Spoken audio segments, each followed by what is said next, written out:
All right. So we are going to be looking at Maximillian Dood's post here. Right, I know it's a little bit old, but I wanted to get into this because I think it's very important. It's a very interesting sentiment that I've been seeing for quite a while. This is a response to FedEx, who puts out fantastic tech and content on YouTube. He says, I love this. Also, I try to be positive because games are supposed to be fun. I'm not shilling, lol, it's just better vibes to not be a downer all the time. Criticism is appropriate sometimes, but whining is meh. Maximilian's response to this is, you all know what happens when a game isn't fun. How about instead of incessantly complaining for years, you stop playing it? Now, I take great issue with that particular statement to a degree because in the end, we are all customers. It's the strongest position we can all have. We paid for it, we can say whatever we want about it. We can complain forever as long as we want about it. You don't have to listen to it.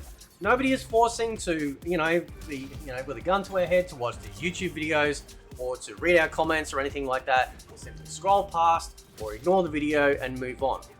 But the greatest position that we all have, regardless of whether we have great skill at these games or not, or have all the knowledge as other people or not, we are all in the same boat when it comes to this one thing, and that is being the consumer.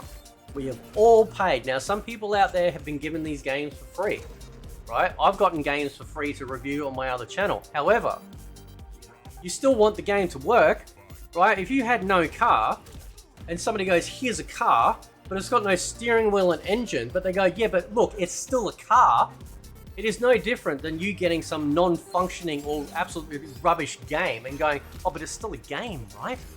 It's still a game, just be happy with it. No, you can still voice your displeasure with it because now, even if it's free, you own it.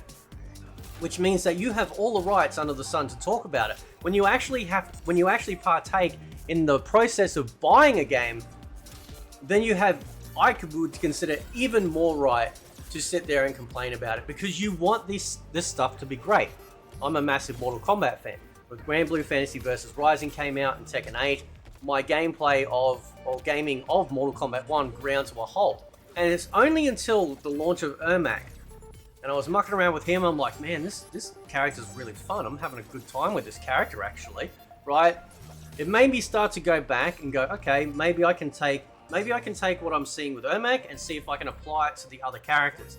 Now, playing online against people is literal injected AIDS.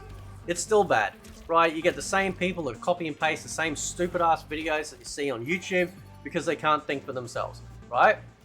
But outside of that, it's fun. I play against the computer and AI very hard. I've obviously captured some online gameplay here where I decided to, for the very first time in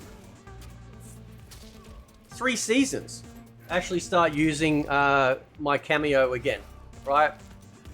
I'm putting the woman to work. Right, that's a joke, by the way, in case people are too sensitive. Right, so we'll read some comments in a sec. But yes, there are people out there that just hate for hating's sake. For example, if you're a massive Tekken fan, you hate every other fighting game out there, and you're just hating on it with no actual sort of knowledge of the franchise or anything like that, that could be deemed hateful, right? But if you are a fan or have played them before, and you go, meh, I'm not really feeling it. The worst thing you can do is tell these people to shut up, because they'll just get louder, like me, okay? We'll continually put our voice out there.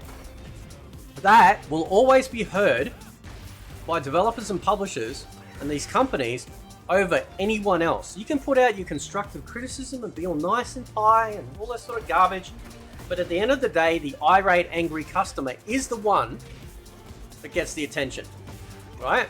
Because if you go into the shop, you're returning something, it's broken, they go, oh, we can't do a refund. Why not? Oh, we just can't, it's not our policy. It's like, yeah, but I got the receipt. It's not, I bought it 4 hours ago, it's crap. Oh, no, we can't do that, sorry. So what happens is that you go, okay, you start to know your consumer laws and you go, no, listen, right, this isn't as intended. I want a refund. I've got the receipt right here, right? Oh yeah, but there's this little dinky sign down the back that no one obviously can see, but that's our policy that there's no refunds, right? As soon as you walk out the shop, you're done. You're like, okay. So then you start to get more irate, start to get more angry because you know now that you're being conned. You're being absolutely bamboozled with this garbage, right? So eventually you get so pissed off that they have to get the manager. That's why the whole Karen meme exists. But let's be honest, that's the reason why the Karen meme exists. Because shit never gets done until you go full Karen. That's generally how it works. Because they don't actually care. They hope that you'll just go away because it's too much stress.